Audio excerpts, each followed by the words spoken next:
La información que pasa por ECO está en ecoya.com.ar. Conectate con nosotros. Facebook.com/Ecomedios 1220.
Buenas tardes, queridos oyentes. El tercer ojo nuevamente en el aire, día miércoles 7 de marzo, edición número 107 por Ecomedios AM 1220, conjuntamente con la RAI, Radio y Televisión Argentina del Exterior, la RAI, la BBC de Londres y Radio Vaticano, que permite esta transmisión Utit et Orbis. Este programa cuenta con una producción a cargo de Federico Politi y el hombre que maneja el éter, la maravilla de la comunicación, Gerardo Subirana, el cual agradecemos eternamente la posibilidad que nuestros queridos eternautas que están en otra parte del mundo nos puedan escuchar por los medios digitales actualmente.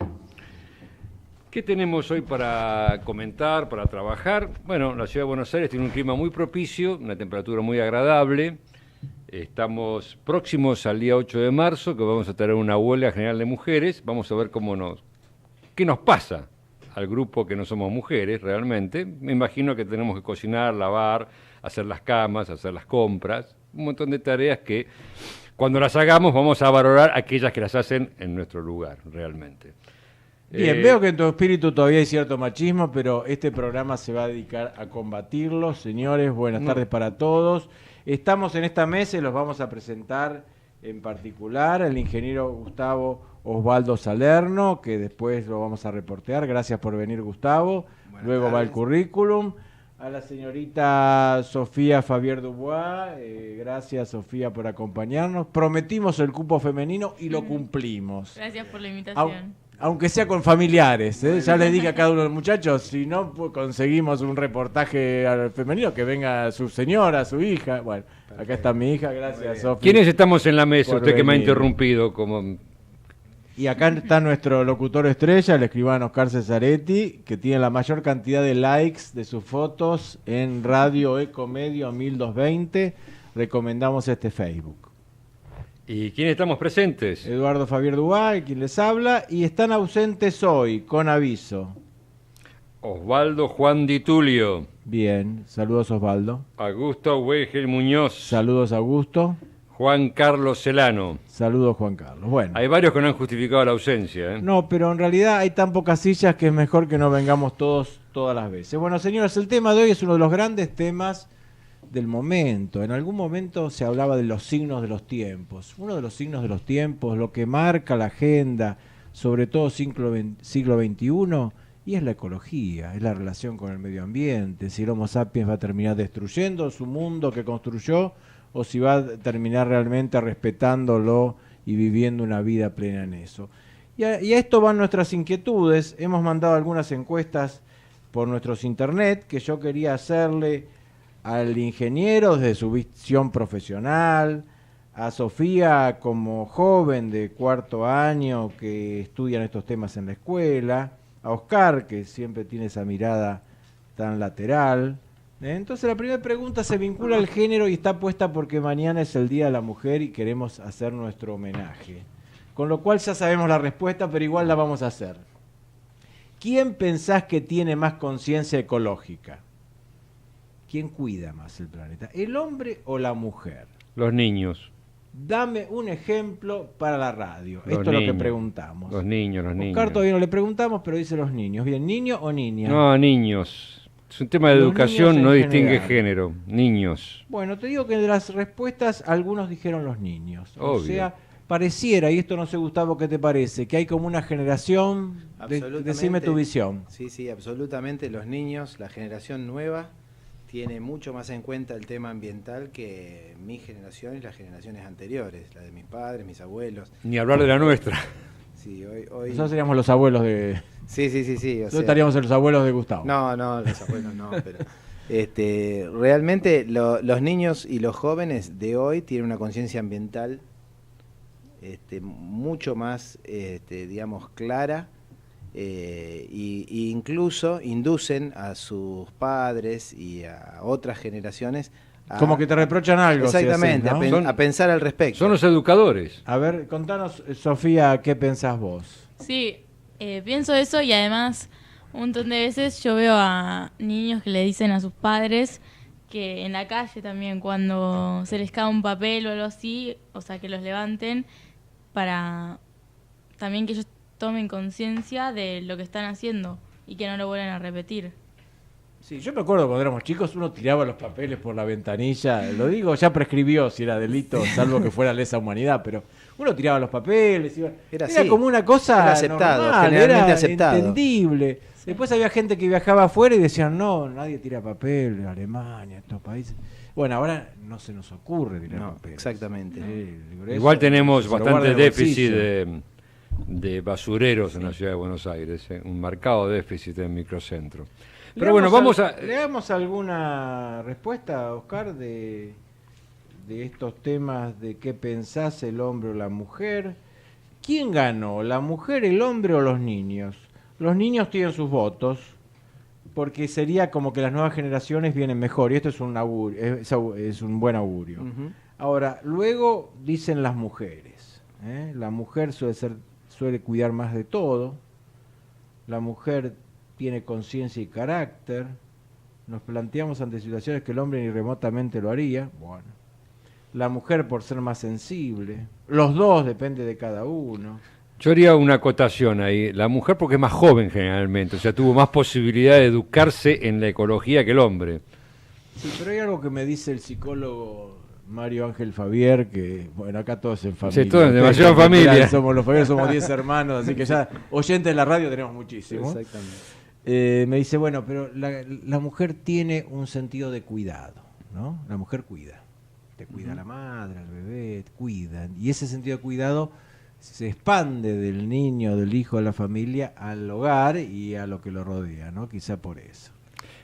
Bueno, y decime en tu actividad, por ejemplo, ya te vamos a presentar, pero después, la gente que está trabajando en estos temas, llamémosle, de cuidado ambiental en las construcciones, en las industrias, ¿es predominantemente masculino, femenino? Las mujeres están empezando a aparecer, son Bueno, todos hombres, contame vos. A ver, la industria de la construcción es una industria donde mayoritariamente trabajan hombres, pero es verdad que existe una creciente presencia de la mujer. Realmente cuando aparece la mujer en escena también se nota esa diferencia de cuidado que mencionábamos. Digamos, un poco también habría que pensar cuando hablamos en el cuidado del medio ambiente, de qué hablamos, ¿no? Yo creo que hay recursos que son básicos y que integran el medio ambiente, como el suelo, el agua, de alguna manera la energía, el aire, el cuidado de esos elementos básicos, esos recursos básicos, y donde la mujer y el hombre históricamente han cumplido una función diferente. A ver, contame.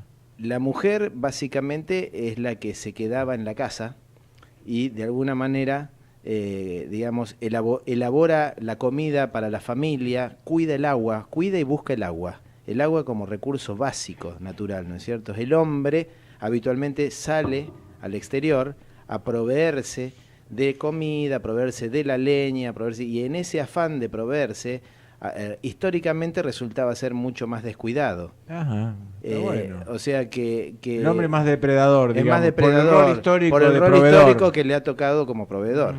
Y eso traducido, bueno, nosotros tenemos experiencias muchas en las selvas, donde tenemos a veces, digamos así como comunidades no contactadas. A ver, contá algo de eso. Vos sos ingeniero, además de dedicarte a estos temas desde lo académico, desde lo profesional, lo haces también en tu actividad, ¿no es cierto? En tu Fundación INMAC, pero también en tu empresa. Exacto. ¿Qué experiencia nos podés contar así de contacto con la selva, naturaleza, situaciones? Bueno, digamos, justamente nosotros nos ha tocado desarrollar obras, por ejemplo, implementación de rutas, gasoductos. Ustedes siempre infraestructura. Infraestructura, siempre Bien. Infraestructura, en lugares realmente inhóspitos, en el medio de la selva amazónica, básicamente selva peruana, tanto en el centro, en el norte como en el sur de la selva peruana. ¿Y cómo se llega hasta ahí? ¿Hay avionetas? Y ahí hay distintas formas bastante elementales, a veces primeramente llegás en auto, partís en alguna movilidad, llegás a algunos puertos, en esos puertos te subís a algunos lanchas bastante elementales. Y es como uno se imagina que hay, en fin, fauna totalmente, flora, sí, o sea, anaconda a lo mejor por ahí. No, sí, hay de todo, realmente hay muchísima cantidad de animales. Hay que hacer un entrenamiento bastante interesante. Hay escarabajos del tamaño del puño de una persona y es absolutamente normal. Es decir, hay que habituarse un poco a otro hábitat. Sin botas yo tengo una imagen hablando de la selva que habla Gustavo Osvaldo, de la gente de la FARC colombiana, que claro, no podrían, ellos vivían en la selva, no podrían estar sin botas de goma. Era imposible sobrevivir sin botas de goma, por el grado de humedad. Bueno, básicamente uno de los temas más importantes es el picado de las víboras.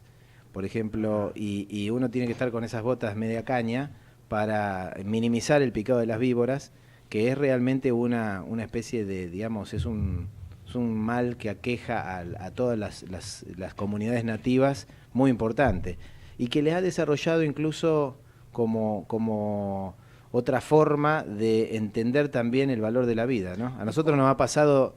Te cuento una anécdota con respecto a eso. Una vez en el medio de una construcción nuestra, una chiquita de 6, 7 años aparece picada por una víbora. Nosotros tenemos, bueno, como obligación de tener sueros antiofídicos, pero el suero antiofídico depende del tipo de víbora que te toca.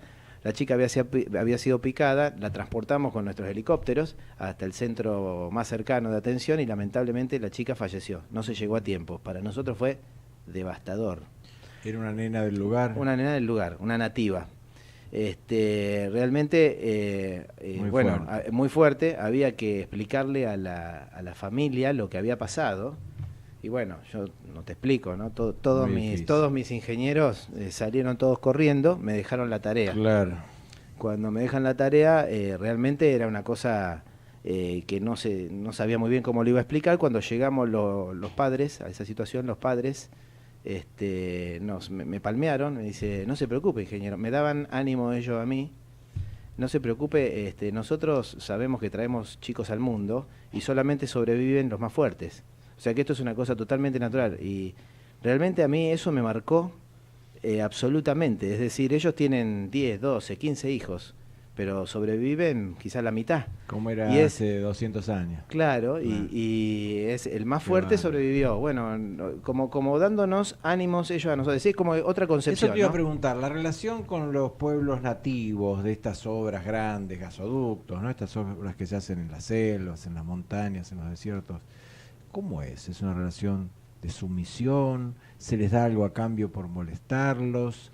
¿Se los incorpora al trabajo? Tiene una anécdota muy divertida, contala de la camioneta. Sí, o sea, en definitiva nosotros decimos que la obra tiene que de alguna manera incorporarse no solo ambientalmente, sino también socialmente. Estas obras son intervenciones muy importantes de infraestructura en lugares remotos donde no conocen muchas veces gran parte de la civilización.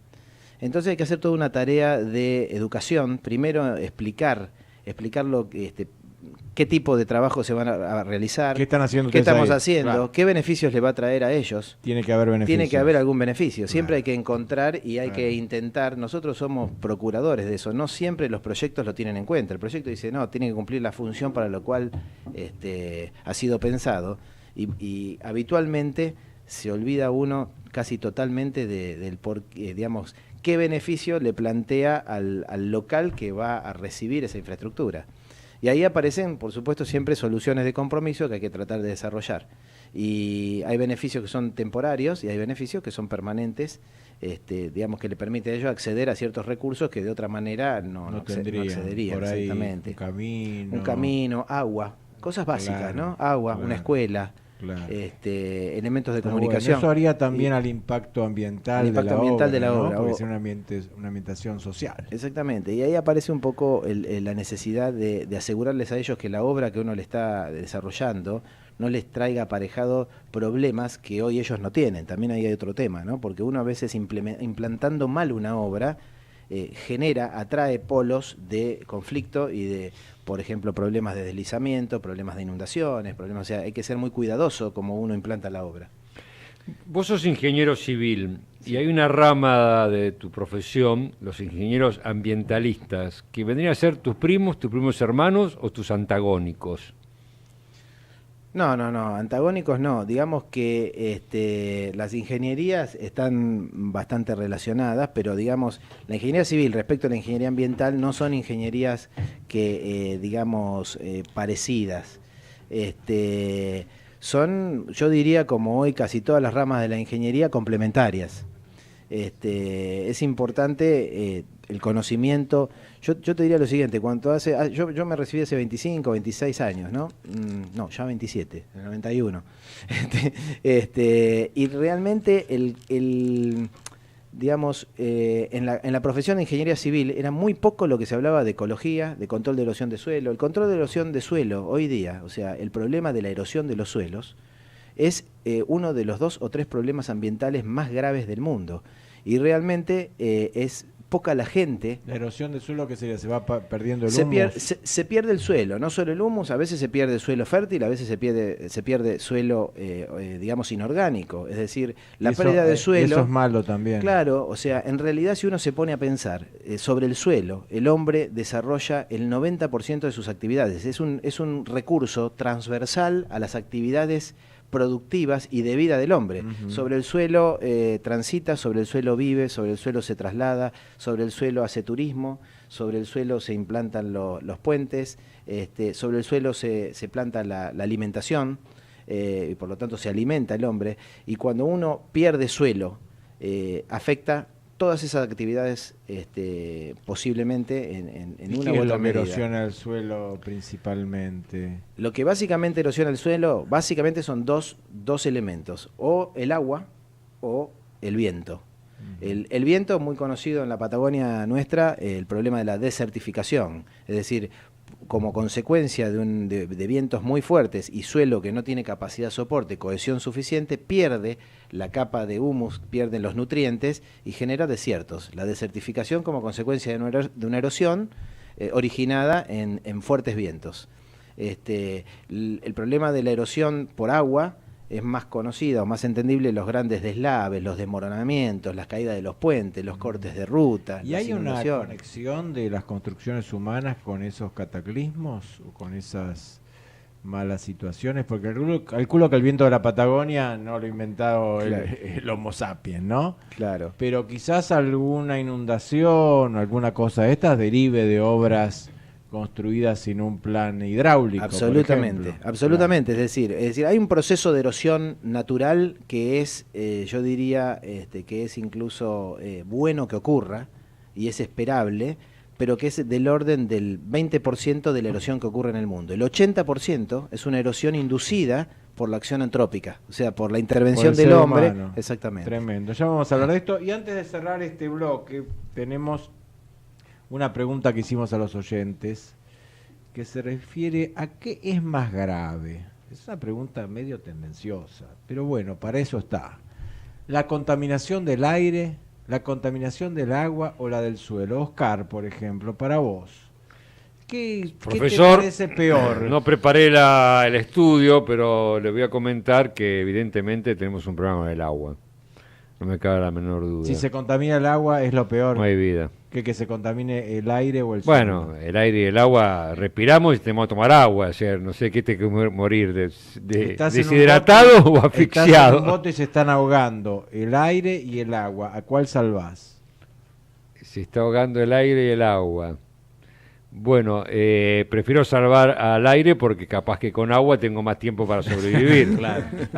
Sí, Es cierto, son tiempos. Son Respirar, tiempos. Es un problema de después tiempo, tomar ¿verdad? agua y después comer algo o pisar. Exacto. ¿Y vos, Sofi, qué pensás de esto de qué es más peligroso? ¿Que se te contamine el aire, que se te contamine el agua o que se te contamine el suelo? Y, o sea, yo creo que sin el suelo podés sobrevivir un poco más. Bien. Porque, bueno, el agua sí o sí la necesitas y, bueno, el aire, obvio, para respirar, ¿no?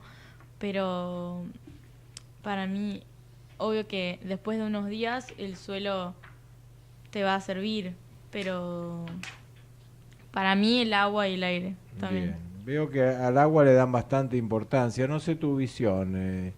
Sí, no, yo creo que Gustavo. el agua desde mi punto de vista va a ser más valiosa que el petróleo, o sea, el agua es un recurso natural básico, sobre todo el agua potable, porque agua en el planeta tenemos, digamos, en una proporción enorme.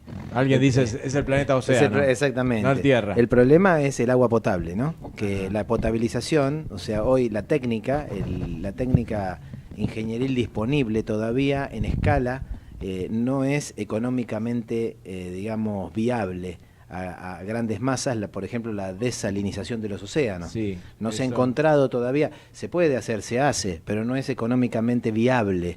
Por lo tanto, Es muy costosa. es muy costoso. Todavía hay grandes desarrollos de ingeniería intentando lograr una potabilización a costos. Ese es un desafío interesante, ¿no? Absolutamente. Me parece para la ciencia. Absolutamente. Poder potabilizar. Tengo hablando de esto de tu especialidad, las grandes obras civiles y el espectro sobre el medio ambiente. Acá, Sofía y Eduardo, que estuvieron también en Asuán, la famosa represa de Asuán, que modificó el curso del Nilo y las inundaciones del Nilo. Hoy, esa obra fue hecha en época de Nasser, debe ser años 70 o 60 y pico, calculo. Sí. Hoy Se con llama la, Nasser la represa.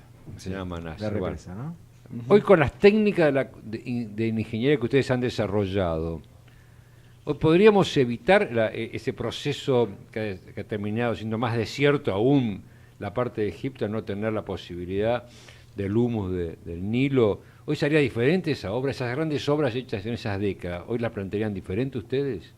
Bueno, nosotros seguramente y la ingeniería en general, es decir, se han desarrollado en estos años, digamos, modelos, es decir, con todo el desarrollo de la computación y los modelos numéricos matemáticos, se cuenta hoy con un instrumento poderosísimo para modelar distintas situaciones que en aquella época era absolutamente imposible hacerlo manualmente. Por ejemplo, Asuán, Sí, las islas que estaban no de la represa para abajo, atrás. para atrás, de la represa para adelante, sí, se empezaron a inundar.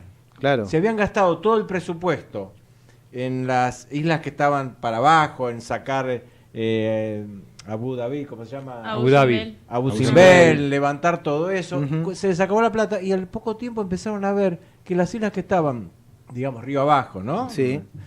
Se empezaban a inundar y ahí había también templos, ¿no? Tuvieron que hacer todo un sistema. Esto es un efecto que a lo mejor fue impensado y hoy se podría calcular. Claro, de cualquier manera es sabido actualmente que todas las represas, o sea, hoy se tiene muy en cuenta que el embalse que genera cualquier represa, digamos, de acumulación, porque hay represas de distinto tipo, ¿no? Es decir, hay represas de paso que prácticamente no generan acumulación de agua, y hay represas de acumulación, es decir, aquellas que Que son haces un lago. una pared, claro, que hace un lago hacia atrás y que inunda. Es más, en Argentina tenemos varios ejemplos. Sí, claro. Eso es un impacto muy violento. Hoy prácticamente se trata de evitar por todos los medios, porque genera de todo, genera pérdida, por supuesto, de infraestructura, de todo lo que inunda, genera un cambio en la biota del lugar, genera, puede haber problemas con el contenido de oxígeno en el agua,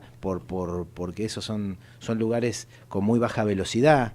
Entonces hay un impacto. El agua no se oxigena. Exactamente, pero todo ese tipo de impactos hoy se modelan matemáticamente. ¿Y un modelo qué es? Básicamente es un instrumento matemático que permite de alguna manera estresarlo y decir qué pasa si pasara tal cosa y ver cómo reaccionaría un tipo de solución, de estructura, y ver qué me provocaría en el sector y en otros sectores. Entonces da una herramienta de proyecto poderosísima para poder de alguna manera prevenir. Volvemos a saber qué va a pasar, ¿no? Exactamente. Estamos ya cerca de un corte. Así es, vamos a... Tenemos ahora alguna música que va a anunciar Sofía. Escucharemos Dónde jugarán los niños del grupo mexicano Maná, que mismo cuenta la historia de cómo hace años nuestros abuelos jugaban y disfrutaban de una naturaleza sana y que ahora, debido a toda nuestra destrucción, la perdemos. Se está quemando el mundo. La tierra está a punto de partirse en dos, el cielo ya se ha roto, la mar vomita ríos de aceite sin cesar. Llévatelo, Gerardo. Tremendo, Gerardo. Bueno, a ver si con música...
Ecomedios.com AM1220.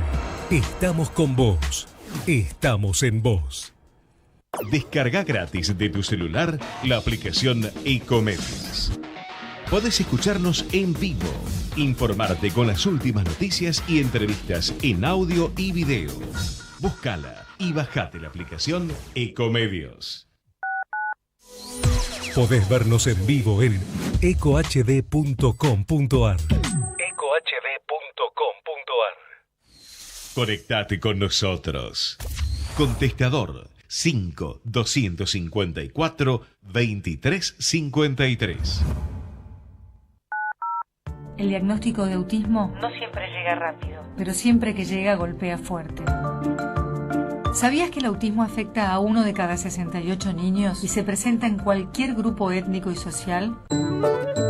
Si querés saber más, visita la página de APADEA, www.apadea.org.ar. Auspician este programa Proveeduría Médica SRL. Todo para el equipamiento hospitalario. 40 años de trayectoria en el mercado. México 3100, Ciudad de Buenos Aires. Teléfono 4932-3000.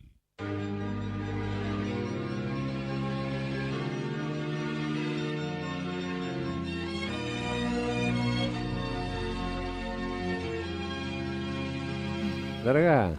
Oscar, te quería hacer una pregunta. ¿Y hoy con qué te esperan en casa?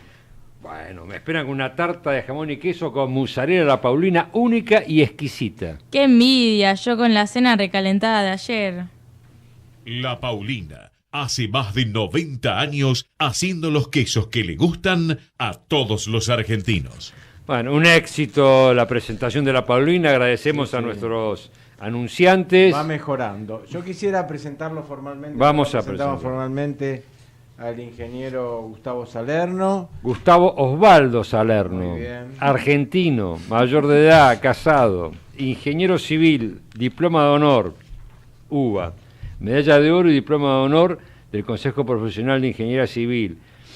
Bueno, tenés tantas cosas que decir. A ver, tuviste en el IAE, haciendo los cursos correspondientes en el IAE y te lo daste.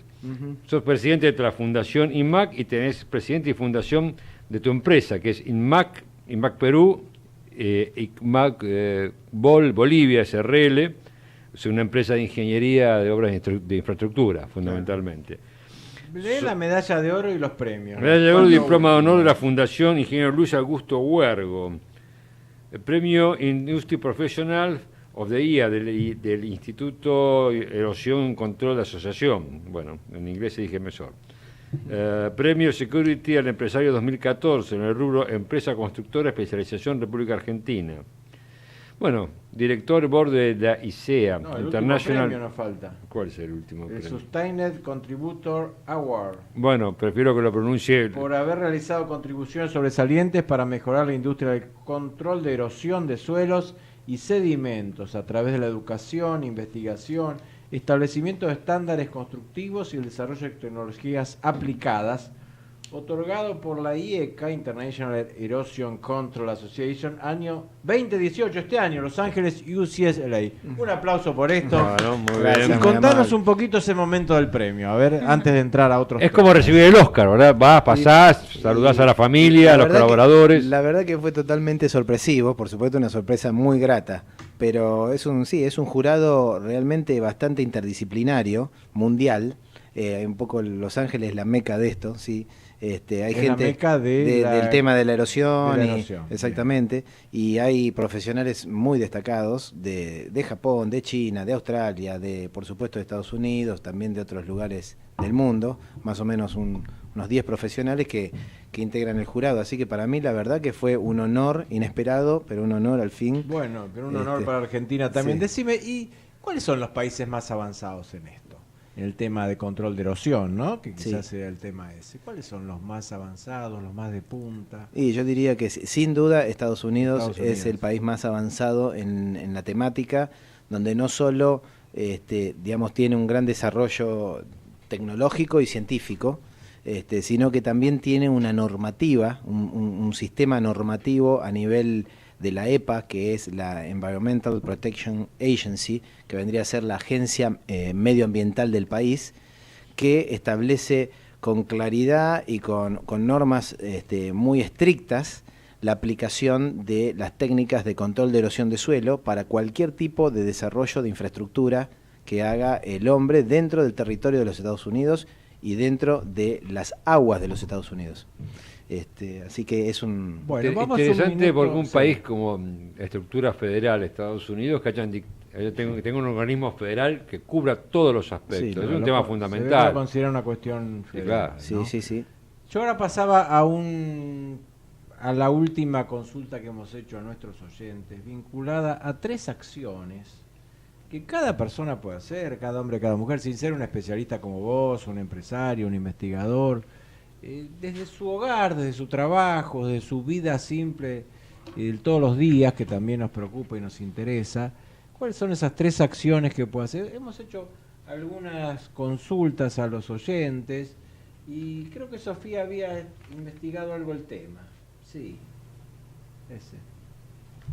Sí, bueno, yo desde chiquita, siempre en el colegio, me enseñaron sobre, en realidad me mostraron una canción que, bueno, dice recicla, reusa y reduce, que es una canción de las 3 R's. Y, bueno, hay varias cosas que se puede hacer.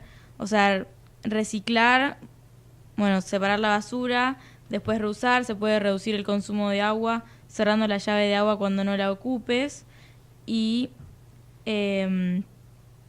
reusar el agua también que se tira cuando la regadera está abierta mientras nos bañamos, ocupándola para el retrete. Y también reusar las bolsas de regalo que nos den, evitando comprar nuevas. Todo es un proceso de educación. O sea, reciclar, la otra es Reusar ¿Y la y tercera? reducir. reducir. Claro. Ahora esto del agua, te hago un paréntesis. Esto del agua, y se lo pregunto al ingeniero. Es verdad, yo pienso, dejo la canilla abierta, el agua va a algún lado, después se evapora, vuelve a la nube y vuelve. ¿Cuál es el daño que hago Es que es potable. gastando agua? Claro, no, el daño es, digamos, básicamente el agua potable es el recurso totalmente escaso. Todo se puede lograr, como yo te comentaba más temprano, pero todo es un tema de costos. Es decir, la potabilización o la repotabilización del agua es un costo muy elevado que, aunque uno no se dé cuenta, lo tiene que pagar para volver a poder disfrutar de esa misma cantidad de agua volviendo a salir por esa canilla. O sea, no es gratis el agua. No es gratis Bueno, el agua. vos, Eduardo, y nosotros dos tenemos medidores de agua en nuestras casas. ¿Es una pregunta o una Tenemos una afirmación, O cosa lo que firmás por vos y yo... vos también, porque tenés el mismo servidor, creo, Sudamericana de Agua. Bueno, en ese aspecto, en Europa hace Todo el más mundo de tiene. 30 años que ya consideran que el agua es un recurso muy escaso y lo racionalizan países como Francia, como Alemania, que han tenido realmente problemas graves con la disponibilidad del agua potable. Tienen infinidad de sistemas que, digamos, restringen el uso del agua.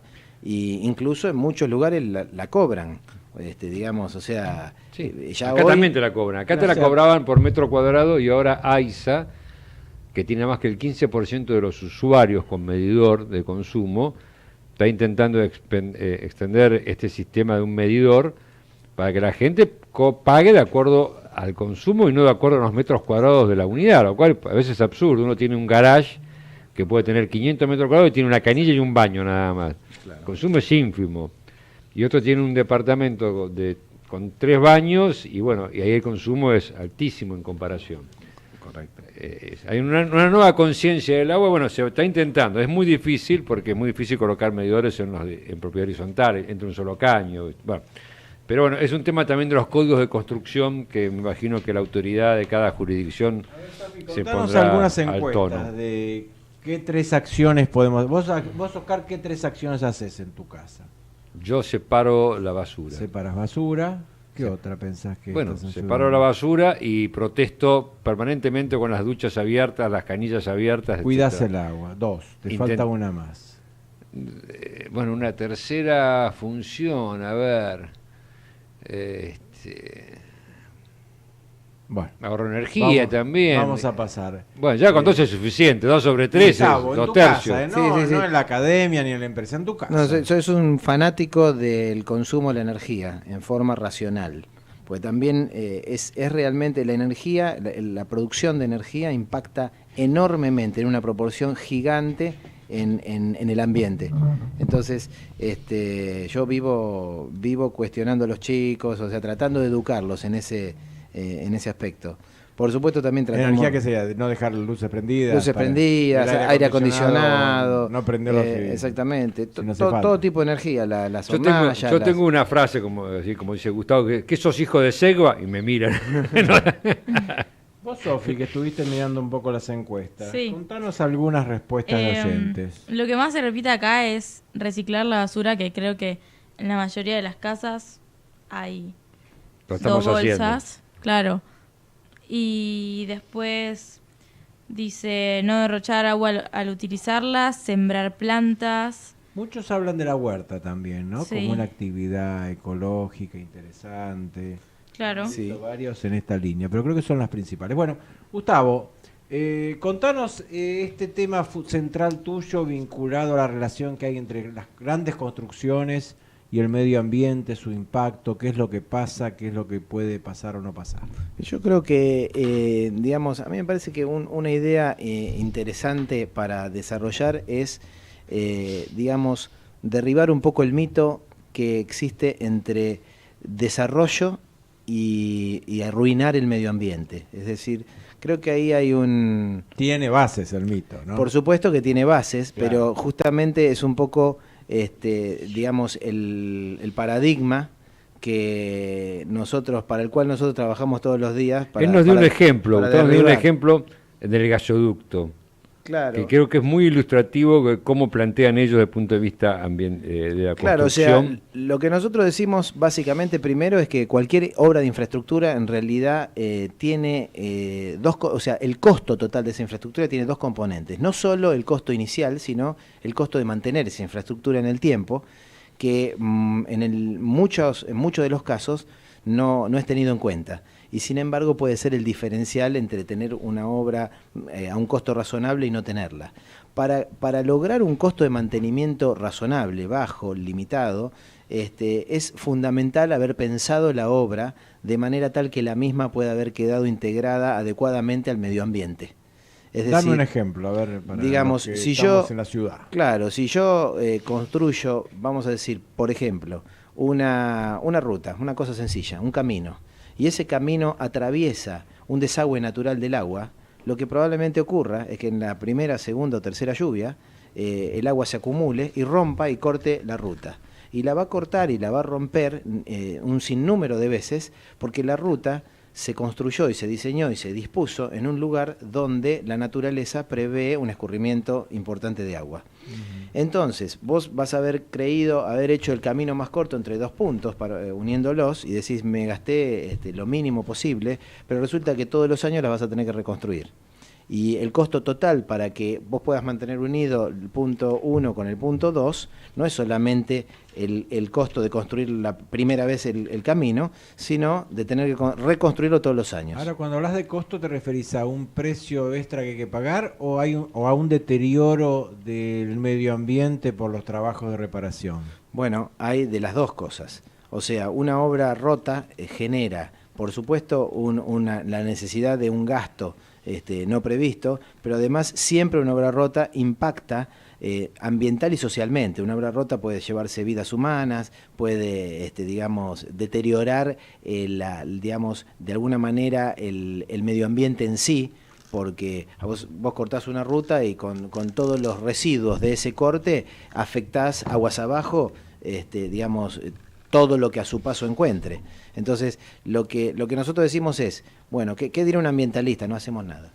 Nosotros decimos, no, momentito. En el mundo, y con la ingeniería que hay hoy, las posibilidades que hay, hoy se puede intentar desarrollar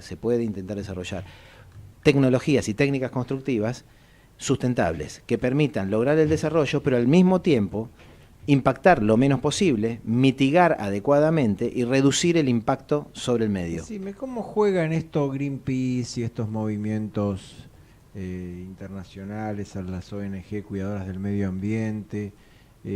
¿Son positivas? ¿Se pasan de la raya? ¿Cuál es cómo ustedes valoran desde la academia o desde los foros científicos estos movimientos o estas acciones internacionales? Bueno, es una pregunta difícil, pero te voy a dar mi opinión personal al respecto. Yo creo que estas ONGs como Greenpeace, por ejemplo, evidentemente cumplen un rol. Es un rol que es el de alertar, digamos, a la población de ciertos impactos posibles. O sea, una concientización. Una concientización hay. Ahora, desde mi punto de vista, hay un bajo aporte en cómo solucionar, digamos, cómo lograr una solución de compromiso.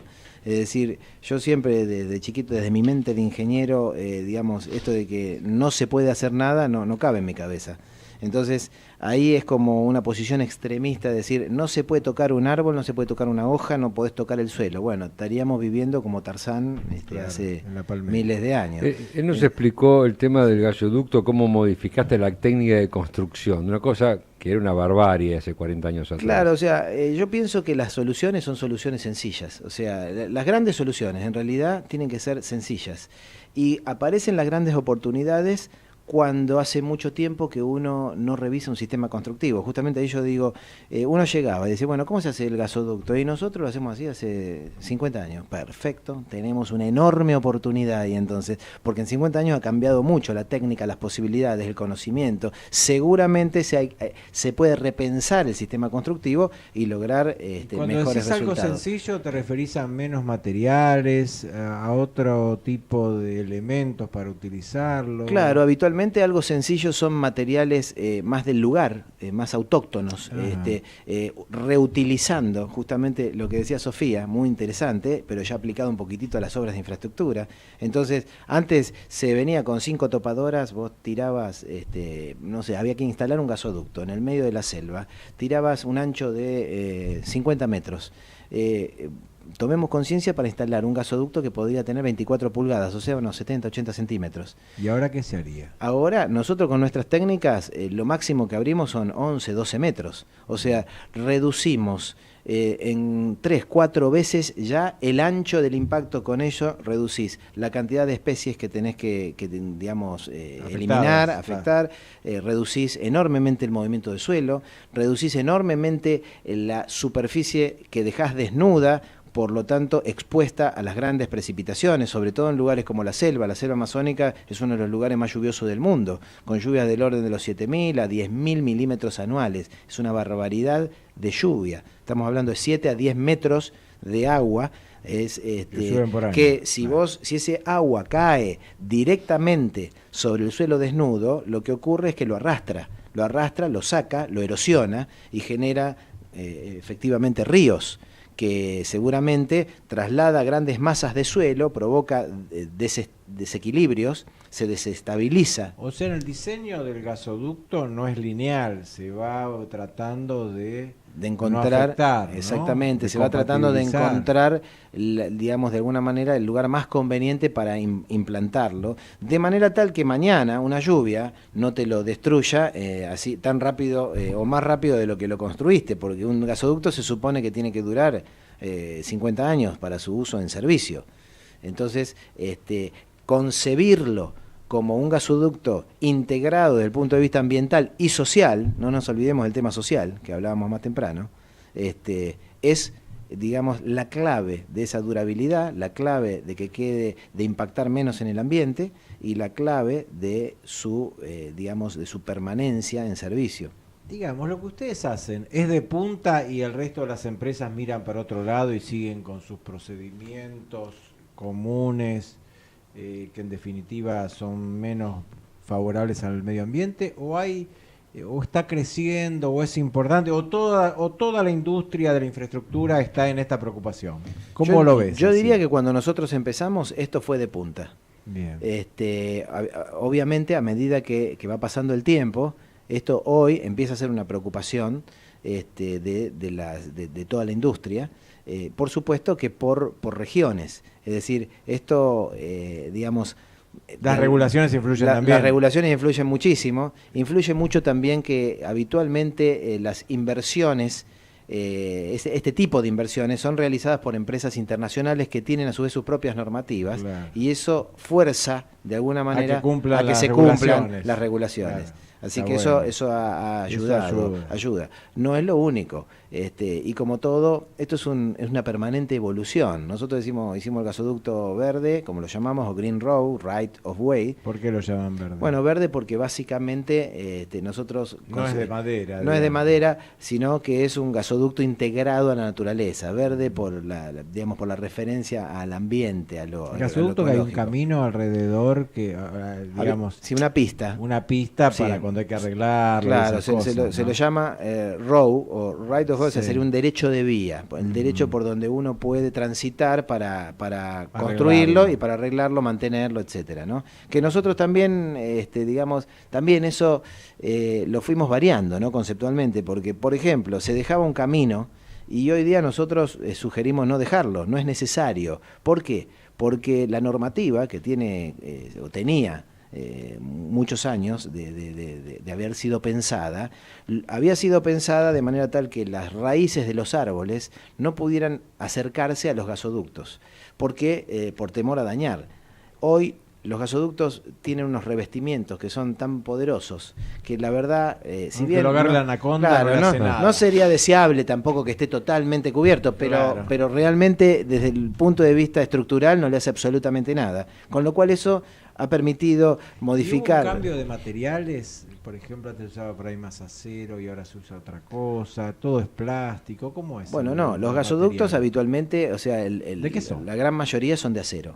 Son de acero, son caños sin costura. Pero existe una tendencia ahora a empezar para determinados usos y determinadas presiones, incluso a utilizar algunos componentes plásticos como caño, y que ya en algunos lugares ha tenido aplicación y algunas aplicaciones, yo diría, exitosas. Cada vez más consistente, sí, claro, ¿no? que soportan, digamos, altísimas presiones. Y que resultan más flexibles. Bueno, vamos a alguna pregunta del tercer ojo. Queremos mirar del otro lado. Perfecto. Al ingeniero Salerno y preguntarle, por ejemplo, ¿por qué se te dio por esto, por tu vocación de ingeniero, y por qué se te dio por esta preocupación ecológica? ¿Cómo fue? ¿Qué te llevó a esto? Qué buena pregunta, ¿no? O sea, la profesión de ingeniero, yo creo que viene de mi admiración por mi padre, que es ingeniero. Que la verdad que digamos, con el que tengo una relación bárbara, excelente, que agradezco, además ha sido mi guía siempre. Yo creo que desde que tengo uso de razón, desde el jardín de infantes, mi mamá me decía, vamos al parque, y mi papá me decía, vamos a la obra, y yo me iba a la obra con mi papá.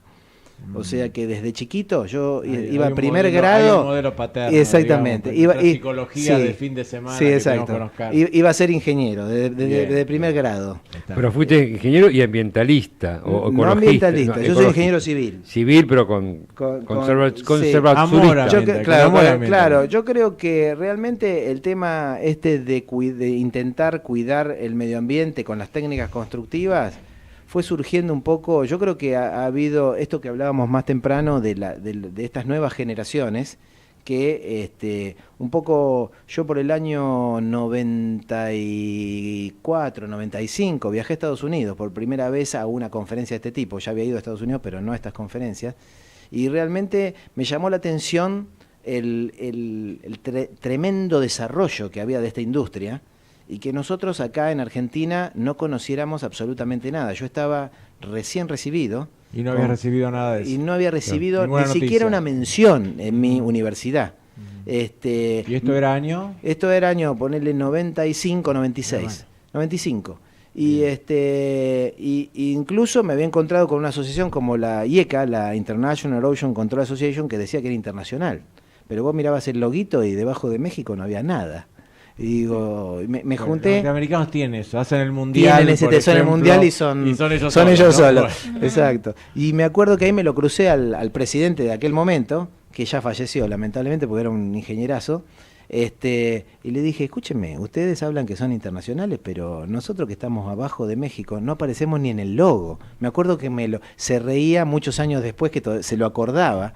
Y nosotros logramos, se cambió el logo, lo hicimos aparecer. Claro, sí, desarrollamos. Ahora, hablando de infraestructuras, ¿no? Mirando Argentina. Sí.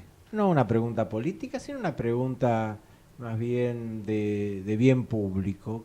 ¿Cuál sería para vos una obra de infraestructura decisiva, fundamental, necesaria, o una o dos o tres las que te guste? Yo, por ejemplo, siempre pienso desde mi rincón que el puente a Colonia, pienso que ese puente a Colonia, uno viaja por todo el mundo y ves los puentes estos que hay, no sé, en Dinamarca, ¿no? Sí, claro. Cruzan de Dinamarca enfrente. Bueno, el puente a Colonia, dice, ¿cómo nuestra máquina de impedir no tenemos puente a Colonia? Me dirás, bueno, hay 1000 temas ecológicos. Mira, yo te digo, mira, casualmente tiene que tener. A ver, la tesis final de mi carrera fue el estudio de la prefactibilidad y factibilidad del puente Buenos Aires-Colonia. Yo estuve estudiando ese tema durante un año completo, con 4 ingenieros, hoy ingenieros, en ese momento estudiantes, que nos recibimos juntos. ¿Y qué salió de ese estudio? De ese estudio, ¿era inviable? Ese estudio surgió que, digamos, surgieron varias cosas. Hicimos hasta modelación matemática, hicimos toda la sedimentología del cruce del río, me acuerdo que se estudiaron 6 trazas posibles, porque todo depende también. Pero me acuerdo que lo que frenaba el desarrollo, o sea, digamos, había un impacto social muy complicado entre unir una ciudad como Colonia y Buenos Aires, que es el monstruo, es digamos, David y Goliat. Exactamente. Y realmente, se digamos, iba a pudrir Colonia, digamos, todo lo que sí, Colonia, ¿no? iba a ser un tema complicado, y yo creo que ese fue uno de los aspectos. Y el tema aluvional también, ¿no hay un tema aluvional ahí, o de navegación deportiva? Mira, el Río de la Plata, ahí en esa zona, es un lugar donde donde se acumula sedimento, que viene incluso desde el río Bermejo, de la zona de Salta, del Pilcomayo y demás, y a través viaja por el Paraná, y son los principales aportantes de sedimento.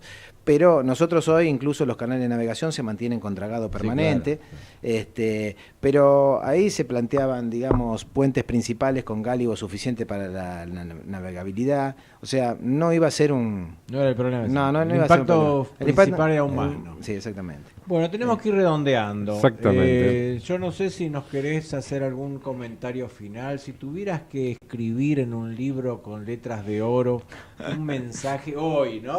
¿Qué edad tenés ahora? Yo tengo 50 años. Bueno, a tus 50 años todavía te falta mucho por recorrer, pero bueno, en este momento de la vida que es bueno, interesante, sí.